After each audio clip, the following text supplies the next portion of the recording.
Good afternoon. It's a few minutes past 5 and welcome to the 7th in the series of the Odgers Berndtson bite-sized briefings. This one is at 5 o'clock. You'll have noticed it's dark outside. Let's hope the lighting doesn't let us down and that the G&T arrives quite soon. You've joined muted, which we'd appreciate you staying at, but please operate the camera or get the camera on if agreeable. We like to see as many join us as we can. Ben will speak for 20 minutes, circa. Got some presentation slides to share, and then after that he's been good enough to agree to take questions on any aspect of what he has to say. We've got a good number of questions already, so my recommendation, given the numbers that we have today, would be get your questions in early on the chat to me. That will give a greater opportunity for us to get them to Ben once we get going. So I think in that respect, what it's down to me to do is to just introduce Ben briefly. He grew up in the UK, Brazil and former Yugoslavia, so it was never likely that his career was going to go in a linear direction. Growing up, he had two dream jobs, rock star and politician. And with a distinct lack of success in either, Ben reflects that he neither had the talent to do the former, nor was he prepared to do what's required for the latter. With his recent change in occupation, who knows, he may amend his view. Ben has over 20 years working across major consumer brands, including Sky, Waitrose and John Lewis, and his early career was with the CBI and in consultancy. He moved to Waitrose as a senior learner, a fast-track career move which exposed him quickly to store management and head office roles. He did well, and in 2013 he became retail director with more than 300 shops, 50,000 employees and a P&L responsibility for 7 billion. Setting the tone to be more inclusive and ambitious, he and the team achieved like-for-like sales growth and maintained their position as the most profitable grocer in the UK. Ben's next move was in transforming a legacy retail business into a digital one. He led the review of the Waitrose website, the launch of the new apps, and the threefold expansion of the fulfillment operation. In 2019, they set the goal to reach 1 billion in online sales in 3 years.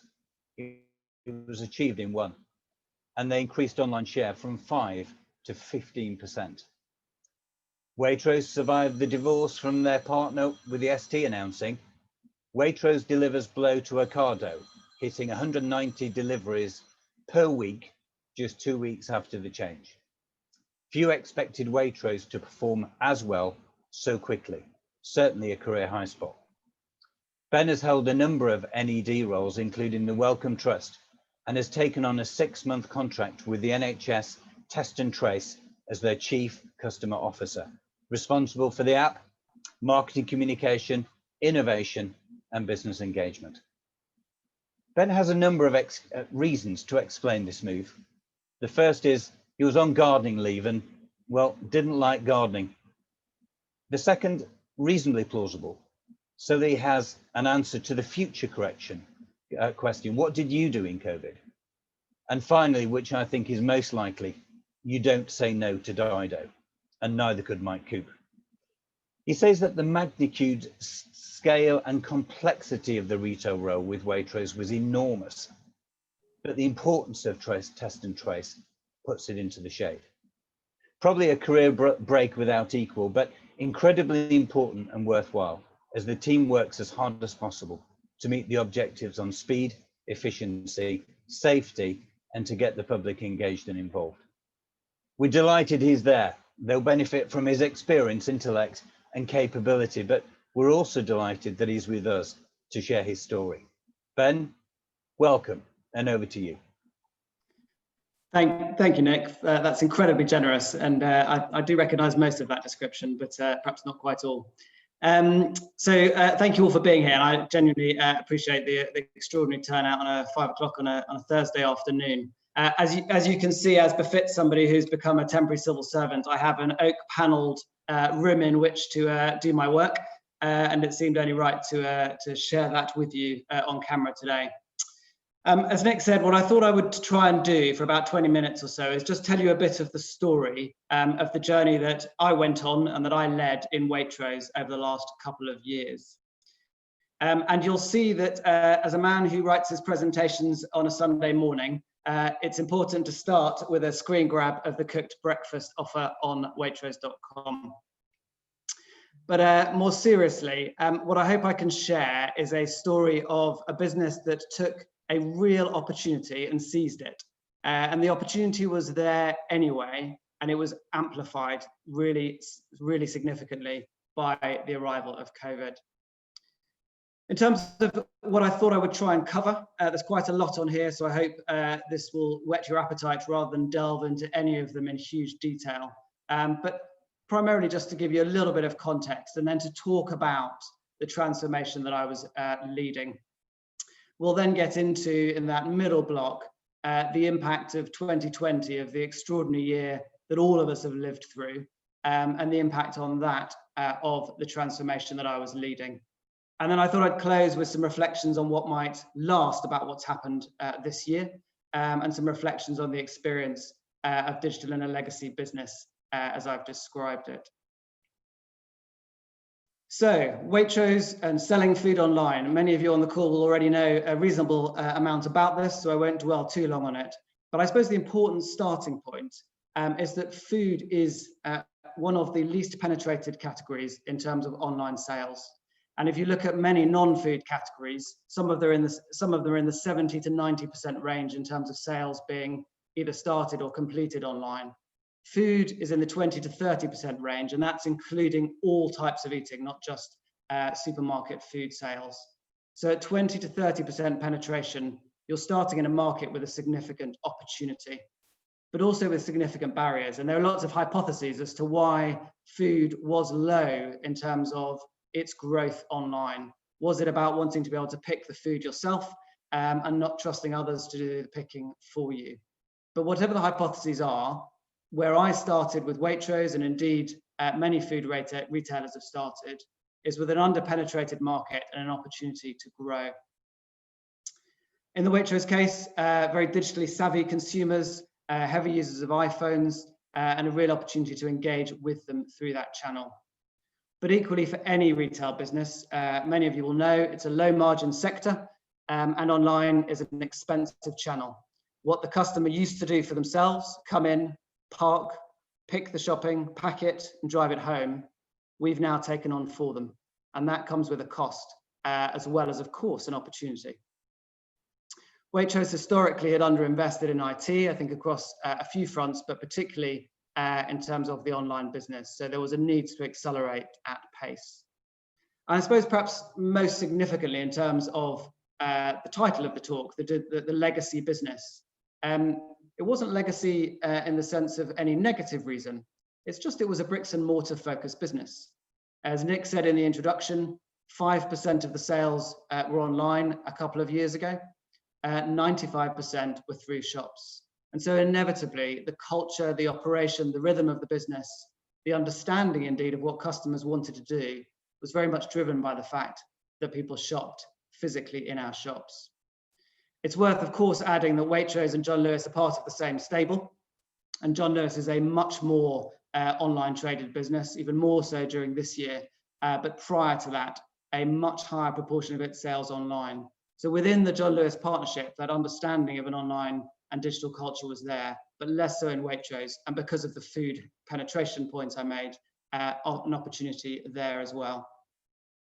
And of course, as Nick said, Waitrose in 2020 was planning to go it alone. And you can see one of my favorite adverts that we ran on the screen there. Ocado, we're leaving and we're taking the quinoa. Truly Waitrose, you couldn't put it any other way from us. But we've made the decision, having traded both ourselves and through Ocado, that we would go it alone. We would triple the size of our business over the course of the next 3 years and become the only online channel for Waitrose food. And the last thing I was going to say by way of context is that I was running what's in a slightly jargony way I've described as a matrix mission. So I did have a core team leading the digital charge, but I was also absolutely needing to work through a number of teams across the business.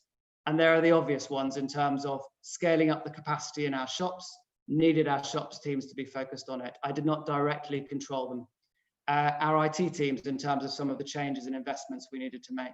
Our supply chains in terms of the way we stocked our picking arrangements.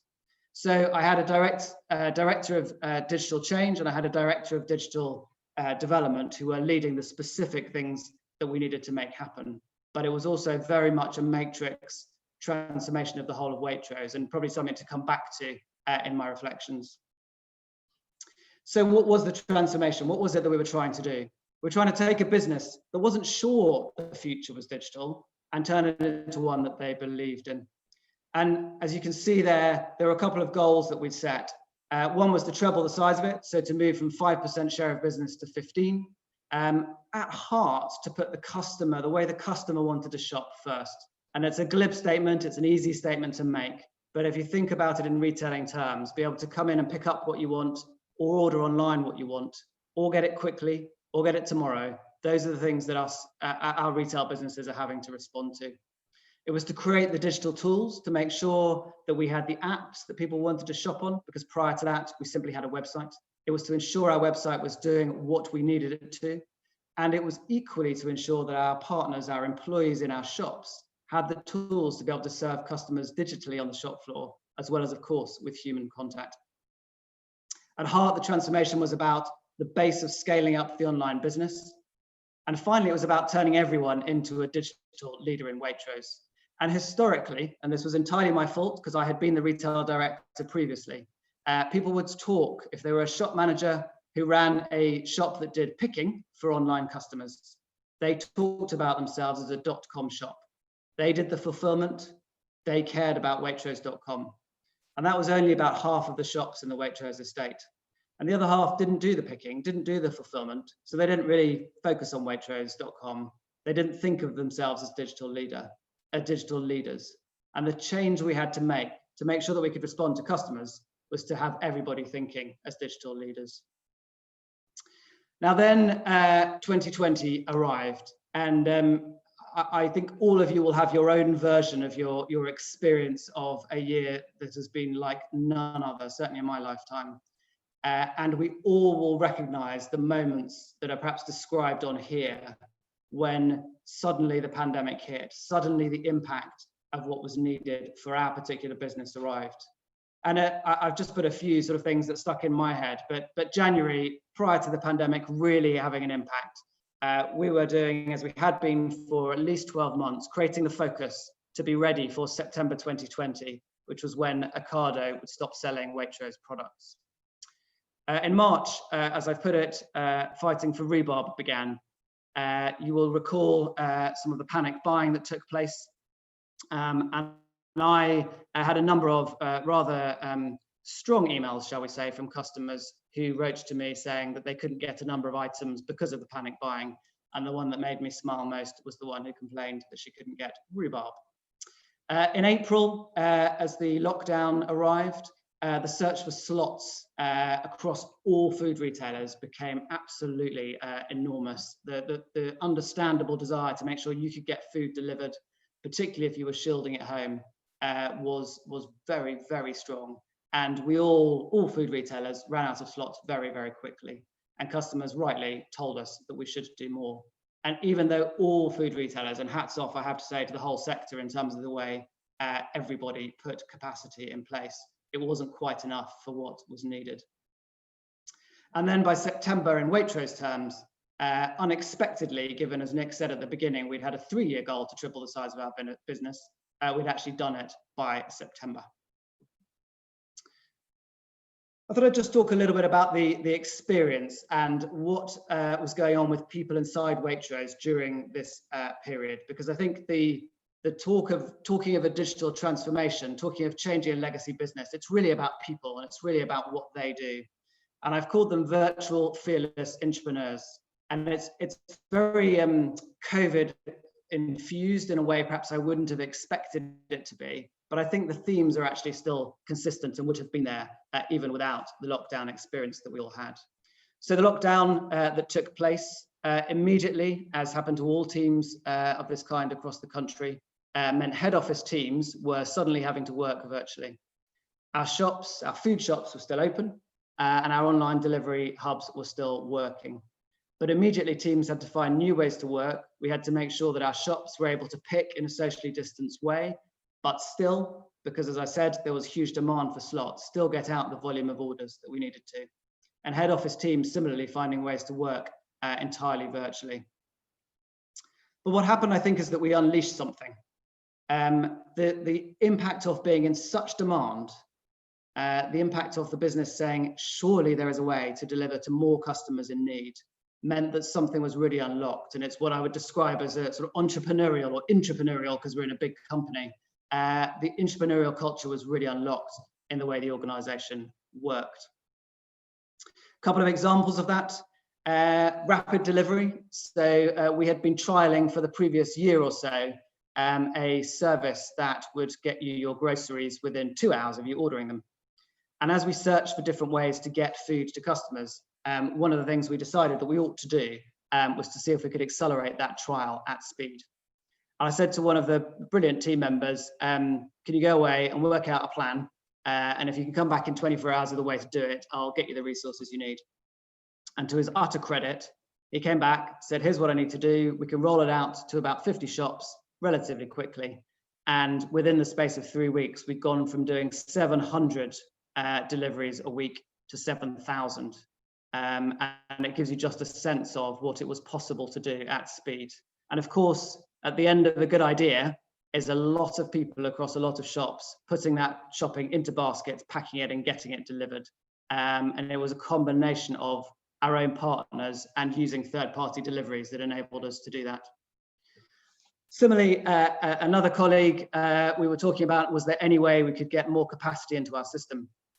And he said, thinking about collections, which is where the customer comes in and picks up the shopping that we've picked for them, so we don't actually deliver to them. He said our problem is we haven't got enough vans, Ben, and I can't get any more vans, but we could do more collections.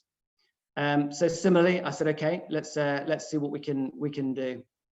And we'd been doing a relatively modest collection service. It's not a large part, or wasn't a large part of our business.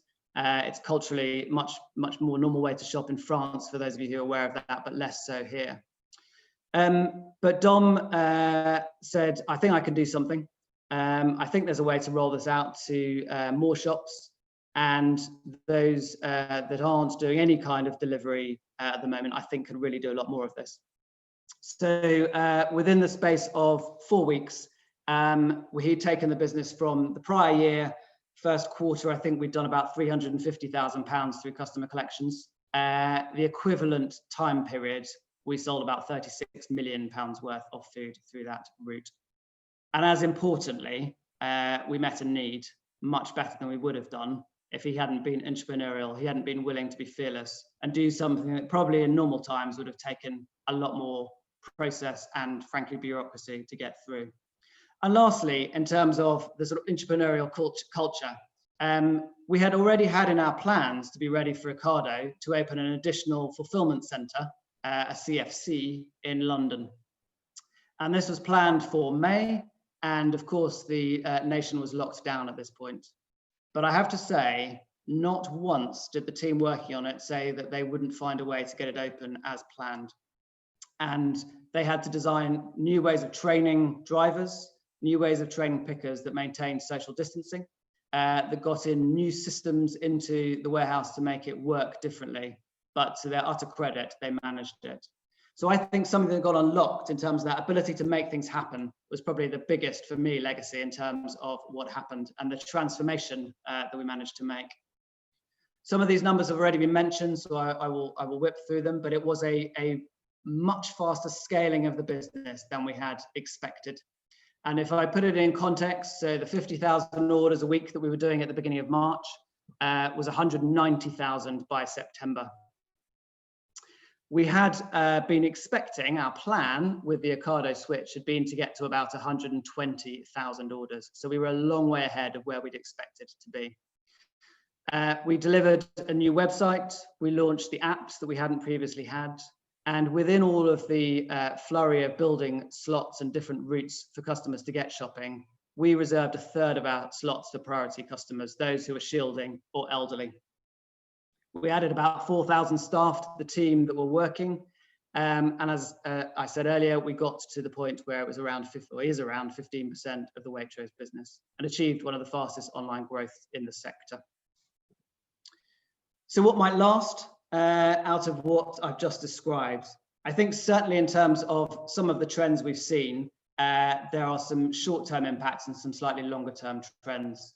I think in the short term, if you recall my point at the beginning around food being relatively under-penetrated online, I think many of the barriers to buying food online have been removed. People have tried shopping online and found that actually it does work for them as a service. Customers are very forgiving during these sort of periods. Availability of product is not where you would want it to be in normal times, and people are much more forgiving of that. And there's much larger orders coming through, so much more eating at home, obviously, and we were seeing orders on average 25% bigger. And as I talked about collections, it's something that hadn't been particularly big in the UK, but again, all grocers have seen that increase over the course of these lockdown periods. And I think it's probably related to COVID rather than a longer term trend. And then finally, as I mentioned at the beginning, it's a low margin business and making profit out of online food sales is challenging. But a consequence of the demand being at the level of it is, with a need to spend relatively little, if nothing, on marketing, with vans being able to run very efficiently because there's less traffic on the road, it is and it has been possible to build a nicely profitable business. But it's really important not to assume that that is a normal state, and actually building to making sure you've got that profitable business long term is really critical.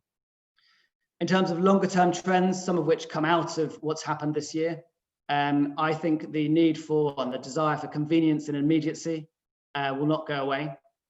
So while customers are more forgiving around the next day delivery and the availability at the moment, it will go back to people wanting to be able to get their food within a couple of hours. That shift online that we've talked about, UK-wide, about 13.5% of food sales are now online. I think it will go up to 20 to 30% of online food retailing. And that's, I'm talking about supermarkets there rather than food as a whole. I think shopping on apps, happening again across all retail channels, is going to continue to be the way that people choose to shop for their food. But we are going to move to a place where finding ways to make profit from online food sales is going to become more challenging. And then finally, I think there's a really important point about the power of local delivery. The ability to get food to you from a location that is relatively near you is very, very important for both how customers feel about what they're buying, but also in terms of reliability of service as well. And just very quickly, I won't dwell on this chart, but just gives you a sense of what the impact of this year has been on the growth in the market. So a big bounce, and that's pound sterling, the scale on the left. The big bounce this year out of COVID, which is the jump up you see from the blue to the orange line. But at the moment, and obviously nobody quite knows what will happen, but assuming there's some degree of normality returned in 2021, a return to a much more steady growth, and indeed an expectation of some slowing down initially. So where does that take me in terms of some wider reflections? There have definitely been some real changes in retailing that have happened and been accelerated this year. In food retailing, which is the thing closest to my heart, I think the grubby grocer has become very clear that it matters, and getting food, reliability of food chains is really, really crucial. And whichever way you look at it, whichever part of retail you're in, online is clearly the future, and therefore becoming digital is clearly the future. In the Waitrose world, a transformation was underway. Some of those goals that we were working our way towards, we were making progress. I would say prior to March this year, I would say there was a lot of pushing the organisation to accept that this was the change that was needed. But this year and the impact of this year has led to a massive change in internal behaviour and view on the online channel. and really accelerated it to allow the growth to happen. I talked a lot about what was unlocked internally in terms of the way people operated. And for those of you who work in large organizations, I'm sure you will recognize that. But the ability to be unleashed to make a real difference and frankly add real value to both customers and the business has been one of the big impacts for me. And lastly, and it's part of the reason I flashed up the chart on the previous page, not everything that's happened this year will continue, and it's important to keep your eye on the patterns. And I put that in there because if I think of the heights of this summer, the challenge was, can we not grow this business significantly more? And clearly there is an opportunity for growth, but it would be very easy to make some big investments on the basis of a year that has been by anything but normal. So I will pause there. I hope that is helpful as a little tour around the experience in Waitrose this year. It is a story of a 2-year digital transformation, but with an event that transformed the way in which we operated even faster and further than I expected it would happen this year. And thank you for listening.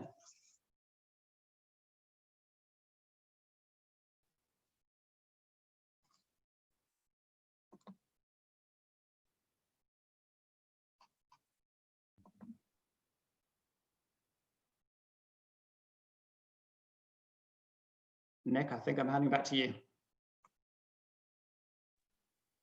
You are. Thank you very much, Ben. Exceptional presentation, a lot of content, and now our challenge is to address that with the help of the questions coming through.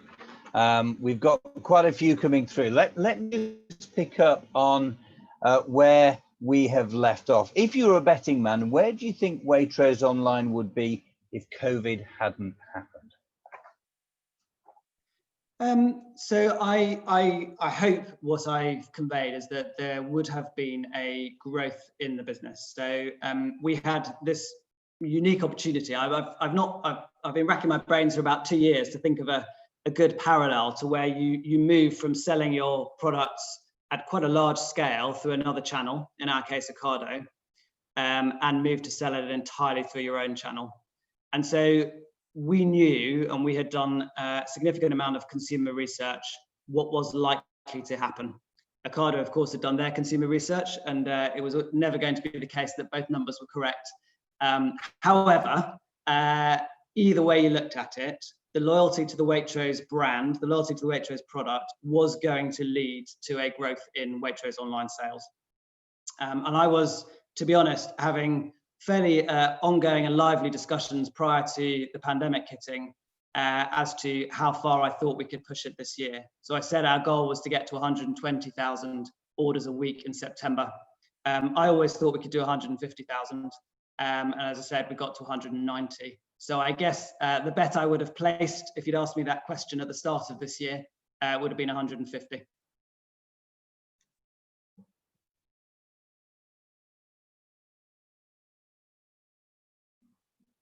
Thanks, Ben. Moving on. Given the shift to online and the competition for talent in these types of roles, how did Waitrose embark on the initiatives to reskill or upskill existing staff? Do you have any examples?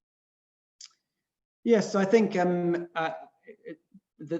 most systematic example was in our shops, where we created a new career path for those that wanted to be involved in running the online operation. And actually one of the highlights of my year was on the 1st of September, the day that the transition happened. We did a sort of retailing equivalent of the Eurovision Song Contest and beamed in shops from around the country to talk about their experience of growing the online operation. And a couple of our team who'd become effectively supervisors of the online business talked about the fact they'd never dreamt they would be running this part of the business, that it would have this excitement in it, they would have learned these new skills. So in shop terms, a very systematic approach. In head office, we absolutely drew colleagues from across the organisation into the online operation. So that may have been, for example, those in our commercial buying function who moved into our online trading business. It was certainly the case that it happened in marketing, people moving into focusing on marketing our online business. And of course, as I said, it was a matrix operation. So there were a number of people who would have said, I expanded my skills and experience around the online business rather than I added to my job title, if you like, online. So I think very systematically in shops, definitely a development opportunity for a number of people across head office.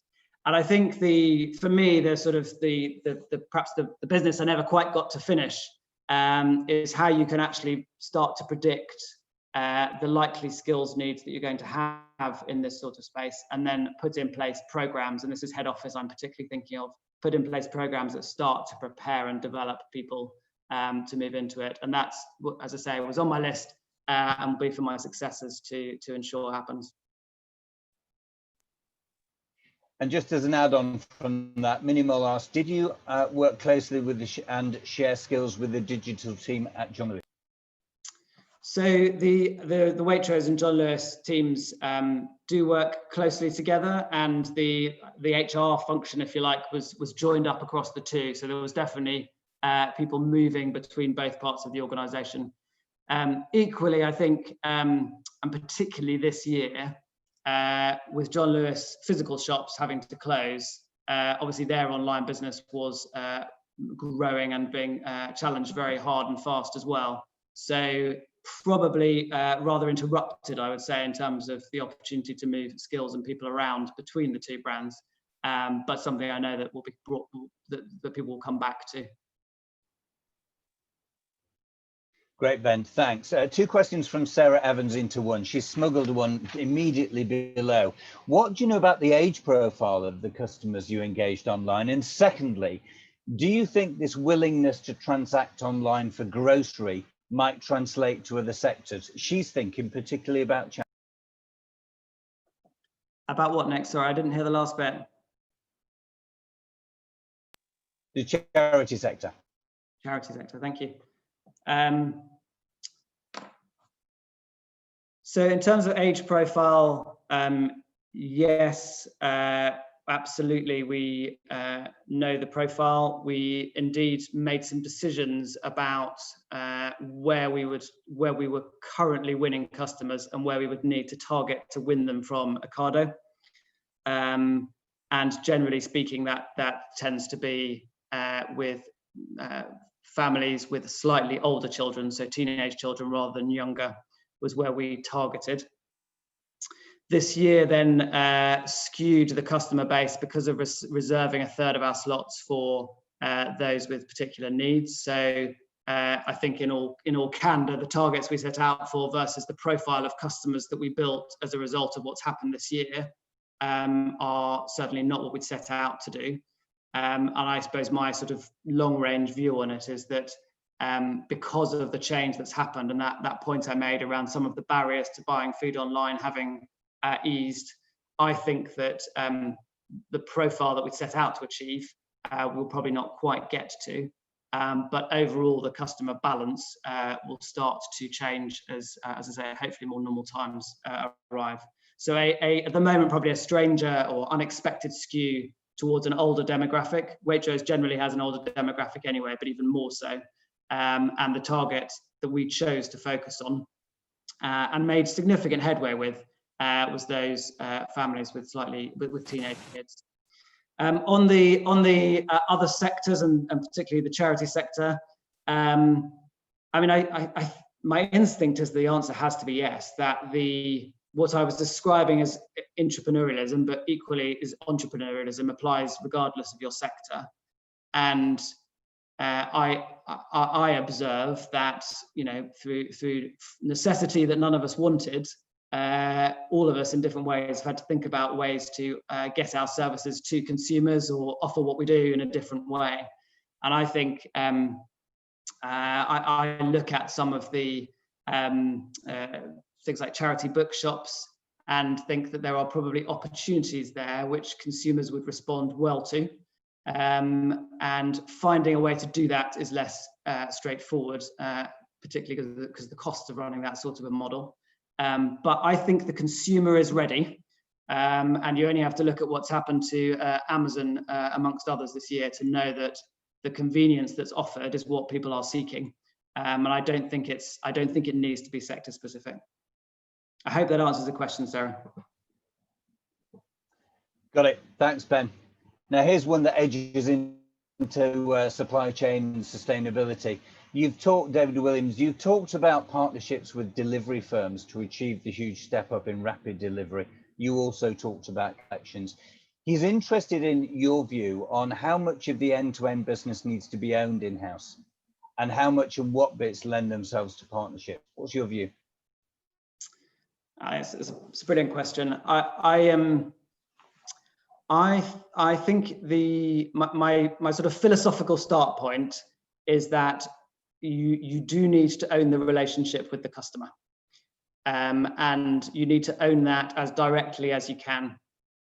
Now, that for me doesn't mean that you need to do everything in the value chain. It means you need to ideally own the transaction, because that's where the data about the customer comes from. It's where the majority of the relationship with them exists. In our case, we took the judgment on Rapid, and indeed the business is now currently trialing something with Deliveroo.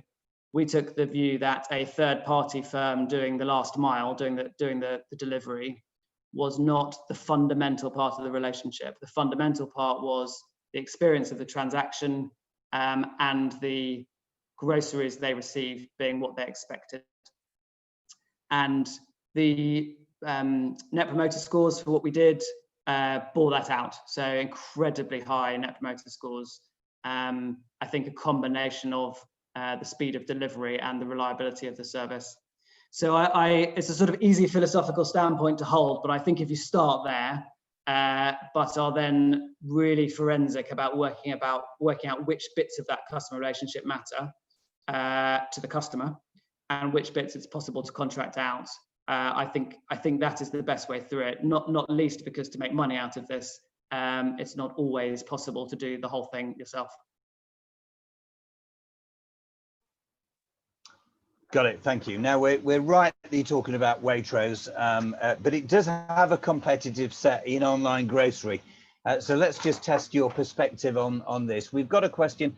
How would you compare Waitrose online proposition today, post Ocado, to the other food retailers, and what is next for its development? We can't say your development because you're not there. What's next for its?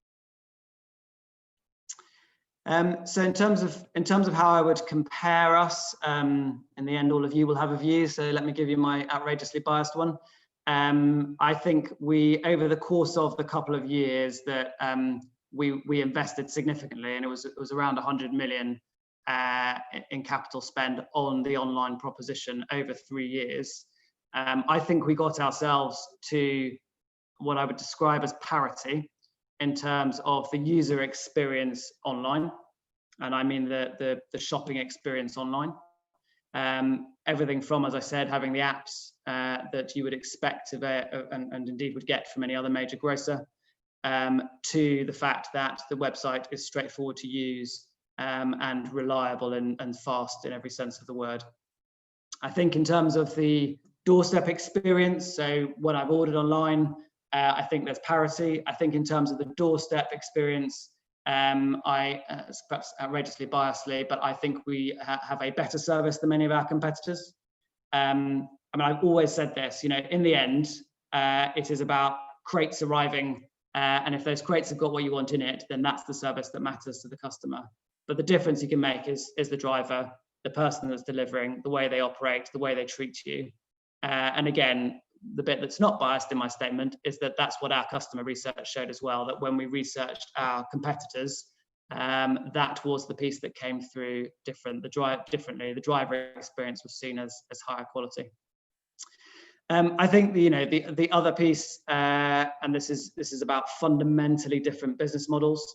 So the Ocado online delivery service comes primarily from automated warehouses. And that has advantages in terms of availability, which a model which in Waitrose's case is primarily picking happening out of shops where you are picking for both the online customer and customers are coming in for their own shopping as well. That can, to a degree, compromise availability. Now, I think our research, again, showed that provided the substitutions that you gave, if there wasn't something available, made sense to the customer, actually that didn't reduce your satisfaction with the service. So there is a trade-off, but there are ways to manage and make it equal in terms of, or more equal in terms of the customer experience.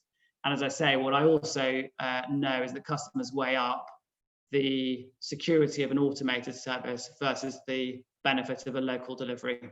And it's a slightly tongue-in-cheek way to put it, but you want your fresh, crusty bread baked just down the road rather than baked in a warehouse somewhere and then delivered to you. Nick, I think there was a second part to the question, which I've now forgotten.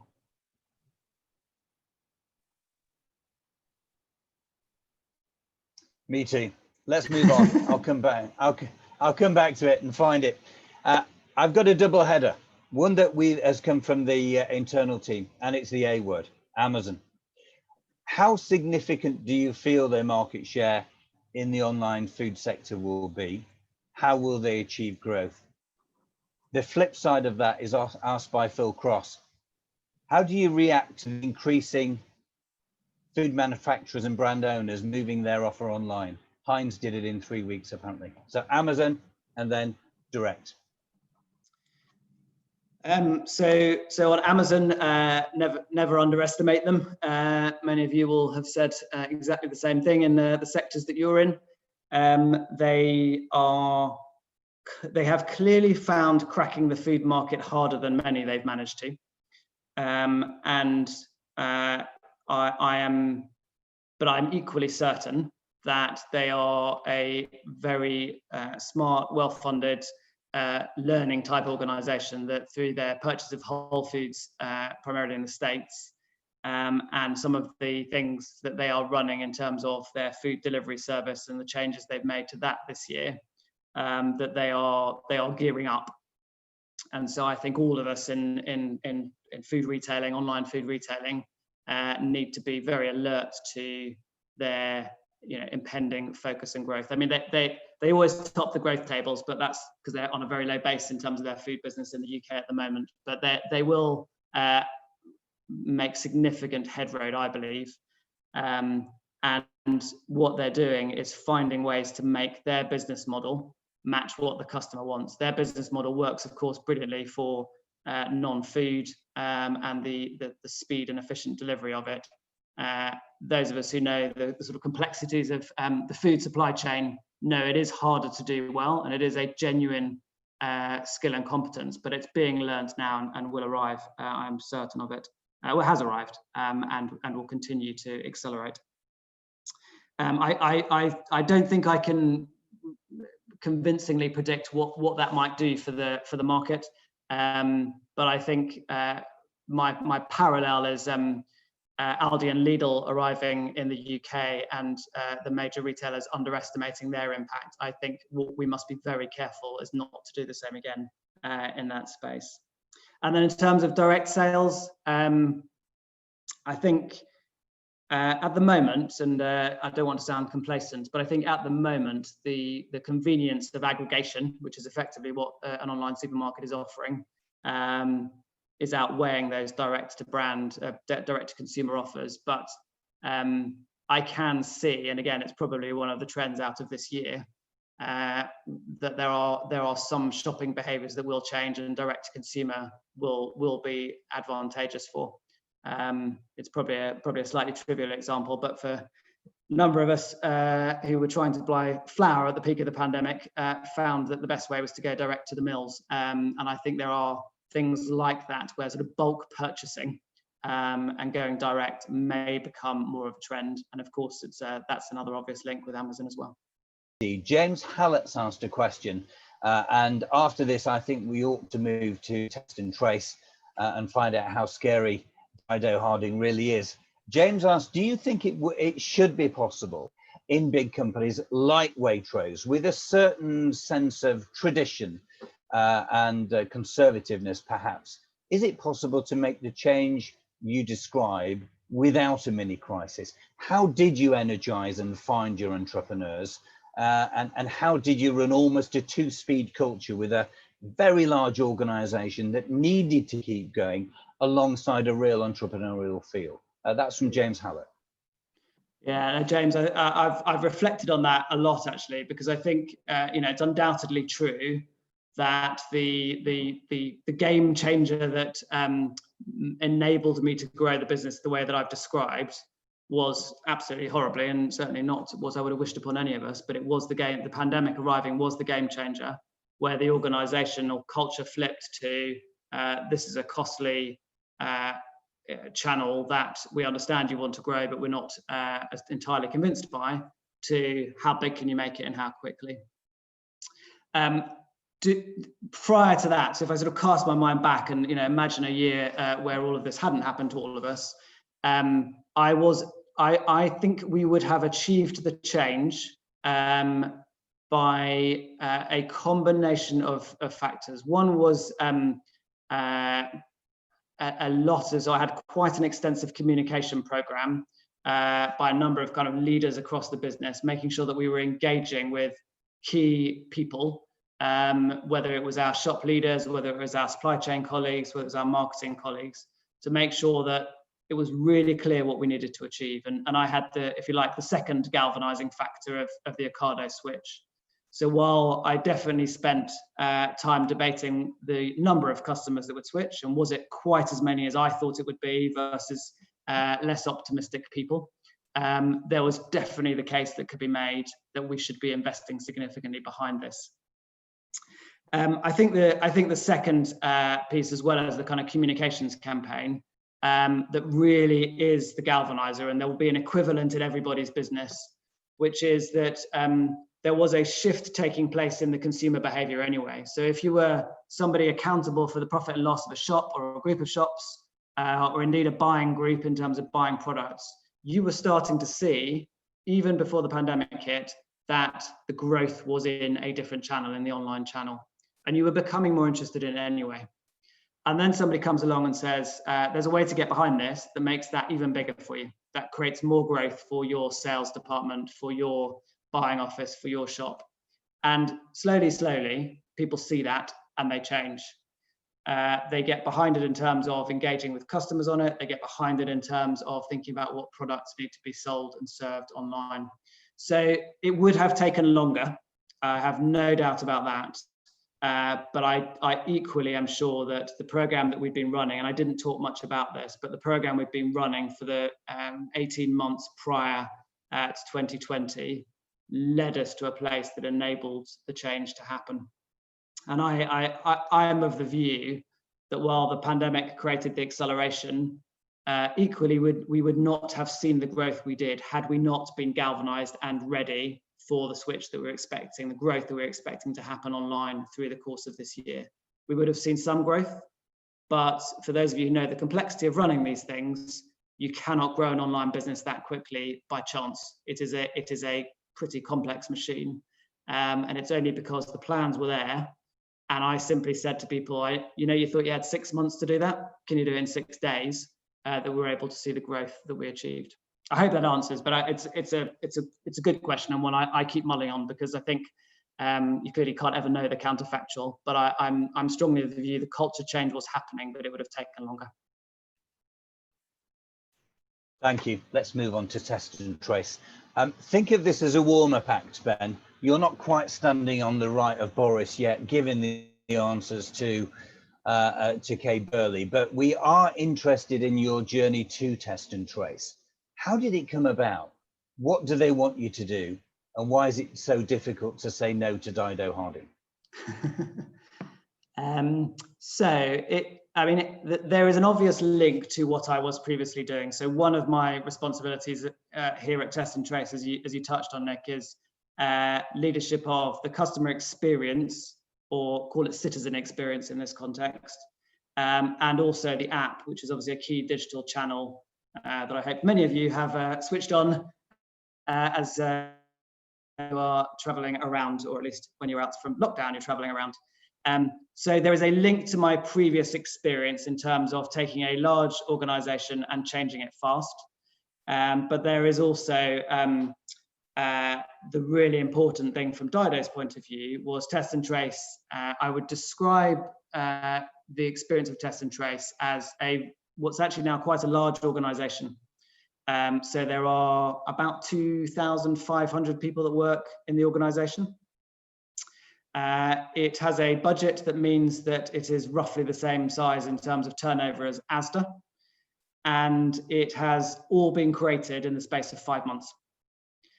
And so it is my involvement in it, I guess, has been about saying, can you come from a culture which puts the customer or aims to put the customer front and center and be that advocate within the organization? And can you also be that fast moving, entrepreneurial, we know we can make stuff happen type person, and use that with the app, with innovation, with some of the marketing that we're doing, and use it to drive the behavior change that we need. So that's, I guess, the link. That's a bit of a description of where test and trace has come from. And I suppose the last, very honest thing is, Dido Harding is just quite an extraordinary character. She's very persuasive, you're right, Nick. But somebody with that level of willingness to walk towards what is clearly one of the most, if not the most challenging after Boris Johnson's job in the country. She's walked towards it and has led the organisation through what has been, a very, very tough time, but equally has been willing to stand up for what it has achieved. And I suppose that's that is my overriding experience. So it is 2,500 of people, incredibly talented, incredibly, I'm not exaggerating, probably the most talented group of people I've had the privilege to work with in my career. Incredibly purpose-driven, knowing that our role is to do everything we can to break the chains of transmission and slow down the growth of COVID, and to offer to all of us as citizens tools that help us to make judgments about how we should help in that effort. And the experience of being part of that and having a leader who is walking towards that is something I have to say is incredibly energizing to be part of. It's also the most stressful thing I've ever done as well, but it is incredibly energizing to be part of, for all the fact that, as you all know, test and trace gets significant bad publicity, is by no means perfect, and has still got a lot to do to be able to have all of the impact that we want to. But I suppose my parallel, and this rather trivializes test and trace, but my parallel is actually back in the Waitrose story. So my rather throwaway line about people clamoring for rhubarb, there were many customers who emailed me, many tracked down my personal email address to tell me quite what they thought of me, because they couldn't get an online delivery slot from any grocer, and Waitrose was the last attempt they'd made, and we hadn't been able to meet their need. And you realize in that moment the horrible experience of utter desperation at the end of that message, and you cannot in any way add capacity to your organization. You've got finite supply. And the parallel with test and trace, if you think earlier in the autumn, we'd grown the testing capacity we had. It wasn't enough. It's absolutely the challenge that came to say there should have been more is right. But being in that chair that says we need more, but we haven't yet got it, we'll grow it, is what I think the organisation has been strongly doing. But that being in that place of saying we know where we need to get to, we need to explain really clearly where we are and try to help a very worried and very nervous population understand the way in which the tools of testing, of tracing, the app will help people to really make a difference to the coronavirus. So that's quite a long answer. I don't think I've actually answered your question about Dido, but she's an inspiring leader, as I suspect you can tell from the way I'm describing her. She's very well known to us, quite scary on occasion, but a fantastic person for you to be working with, I'm sure. Listen, we contracted you in and bought you for 45 minutes, and you've given us an hour. We're really, really grateful for that. But I think that's a fantastic place to end.